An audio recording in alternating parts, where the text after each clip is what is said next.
បាទសូមជម្រាបសួរប្រិយមិត្តដែលចូលចិត្តស្ដាប់រឿងនៅក្នុង Channel នេះទីរឿងទាំងអស់គ្នាថ្ងៃនេះគឺខ្ញុំមានរឿងថ្មីមកមួយទៀតហើយគឺមានបងប្រុសម្នាក់ដែលគាត់បានចែកជូនរឿងមកឲ្យខ្ញុំហើយខ្ញុំយកទៅនិយាយបន្តឲ្យអ្នកទាំងអស់គ្នាបានស្ដាប់លេងកម្សាន្តអញ្ចឹងគឺយើងចាប់ផ្ដើមរឿងតែម្ដងទៅអញ្ចឹងគឺផ្ដើមរឿងមកគឺនិយាយអំពីបងម្នាក់គឺគាត់ឈ្មោះសុផលគឺបងផលគឺគាត់បាន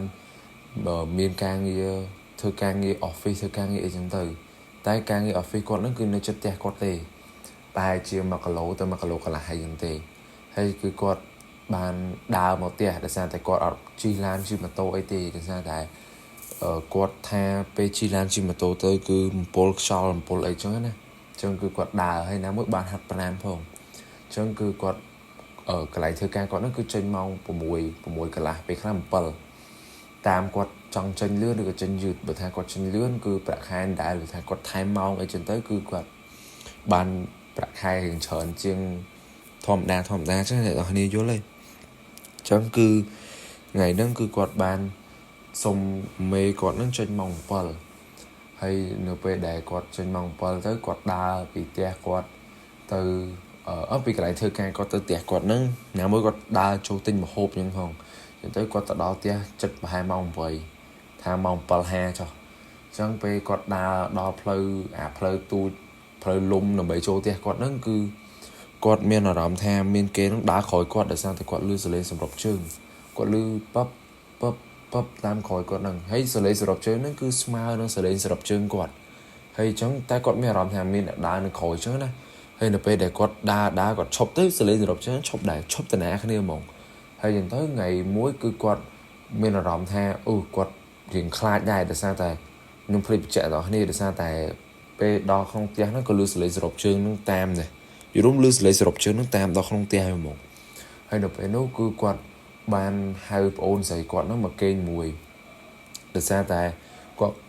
មានអារម្មណ៍ថារៀងខ្លាចអញ្ចឹងណាអញ្ចឹងពេលហៅប្អូនស្រីគាត់មកគេងមួយហ្នឹងថ្ងៃយប់ដំបូងដែលប្អូនស្រីគាត់មកគេងមួយហ្នឹងគឺលឺសលេងសរុបជើងហ្នឹងគឺនៅក្នុងផ្ទះបាយហើយប្អូនគាត់ហត់មកដាស់គាត់ថាបងមានអាគេនៅក្នុងផ្ទះបាយដឹងដោយសារតែលឺសលេងសរុបជើងអញ្ចឹងណាហើយនៅពេលនោះគឺគាត់បានចុះទៅមើលទៅនៅពេលគាត់ចុះទៅមើលគាត់ស្រីសួរថាមានអាគេក្រុមហ្នឹងហ៎មានអាគេក្នុងផ្ទះបាយហ្នឹងហ៎ពេលហ្នឹងគឺគាត់អត់ឃើញអីទេយល់គឺទៅស្អាតផ្ទះបាយគាត់ហ្នឹងគឺទៅស្អាតហ្មងហើយនៅពេលដែលគាត់ដើរឡើងចដើវិញហ្នឹងគឺគាត់លឺសលេងសរុបជើងនឹងដើរតាមក្រោយគាត់លឺទឹកយល់ដើរតាណាគ្នាហ្មងហើយនៅពេលនោះគឺគាត់បានមានអារម្មណ៍ថារៀងស្រាវឆ្អឹងខ្នងដែរគឺគាត់បានរត់ឡើងចដើហ្នឹងយកហ្មងបងប្អូនគាត់រត់ហ្នឹងគឺលឺសលេងសរុបជើងហ្នឹងរត់តាណាគាត់ទៀតហើយប្អូនស្រីគាត់ហ្នឹងគឺថាពេលហ្នឹងគឺលឺសលេងសរុបជើង2អ្នកនាងយល់ថាសលេងសរុបជើងគាត់មួយហើយសលេងសរុបជើងណាគេមួយទៀតជរុំលឺដូចសលេងសរុបជើងហត់ដេញគ្នាអញ្ចឹងនៅពេលនោះគឺគាត់មានអារម្មណ៍ថាគាត់ហ្នឹងរៀងសយឧបទ្រពចង្រៃអីចឹងទៅគឺគាត់បានទៅវត្តហើយនៅពេលដែលគាត់ទៅវត្តហ្នឹងគឺពេលទៅដល់ហ្នឹងគឺមានលោកជរុំគាត់ទៅជួបលោកធំដើម្បីស្រោចទឹកហើយនៅពេលដែលគាត់ទៅដល់វត្តគឺគាត់បានឮសលេងលោកធំហ្នឹងគឺគាត់បានថាញោមតែ2នាក់ហ្នឹងចូលមកតែញោមមួយទៀតហ្នឹងអត់ឲ្យចូលមកទេចេញឆ្ងាយហើយនៅពេលនោះគឺគាត់ស្រោចទឹកស្រោចអីជរុំពេលហ្នឹងគាត់អត់ស្ដាប់អត់យល់ពេលលោកសង្ឃនិយាយថាឲ្យចូលតែ2នាក់ហើយមួយទៀតចេញឆ្ងាយដោយសារគាត់មកតែ2នាក់ទេហើយម្នាក់ទៀតហ្នឹងណាគេហើយទៅគឺគាត់ឆ្ងល់ពេលគាត់ស្រោចទឹកហើយគឺគាត់បានសួរលោកបងថាលោកបងខ្ញុំមកតែ2នាក់តើហើយលោកបងដេញអាគេចេញទៅវិញដេញលោកនេនទូចហ្នឹងមែនហើយពេលនោះគឺលោកបងគឺគាត់បាននិយាយគឺមិនលោកបងហើយគាត់លោកអ៊ំឬក៏លោកតាចុះដោយសារតែគាត់រៀងចាស់ដែរបងផលនឹងរៀងចាស់ដែរចឹងទៅគឺគាត់បានហៅថាលោកបងចឹងហើយចឹងទៅគឺគាត់ពេលហ្នឹងគឺលោកបងនឹងក៏មានសង្ឃិកាថា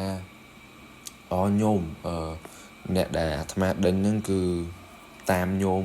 ពីយប់ណាមកហើយអាត្មាអត់ដឹងដែរតែដឹងថាតាមញោមមកពេលញោមដើរមកផ្ទះវិញហ្នឹងចឹងទៅក៏អាត្មាដេញតែឥឡូវហ្នឹងគឺគេលែងមកយីញោមមួយទៀតហើយដោយសារអាត្មាបានដេញគេចេញឆ្ងាយហើយនៅពេលនោះគឺគាត់បានលែងលឺសលេងសរុបជើងលឺអីមករហូតដល់សពថ្ងៃហ្នឹងតែគាត់នៅតែយល់សពឃើញមានមនុស្សស្រីម្នាក់ដែលមកសុំគាត់នៅជាមួយអីចឹងទៅបាទអ្នកនរគ្នានេះគឺជាទីបញ្ចប់នៃសាច់រឿងហើយអ្នកនរគ្នាគិតយ៉ាងម៉េចដែរ បើសិនខ្ញុំខ្លាចដែរគេតាមអញ្ចឹងមុននឹងចប់នៃវីដេអូសូមអ្នកនរគ្នាជួយចុច like subscribe និង share ទៅឲ្យមិត្តភ័ក្តិនិងក្រុមគ្រួសារអ្នកនរគ្នាបានស្ដាប់លេងកម្សាន្តផងពីខ្ញុំបាននិទានរឿងសូមអរគុណសូមជម្រាបលាអ្នកនរគ្នាបាយបាយ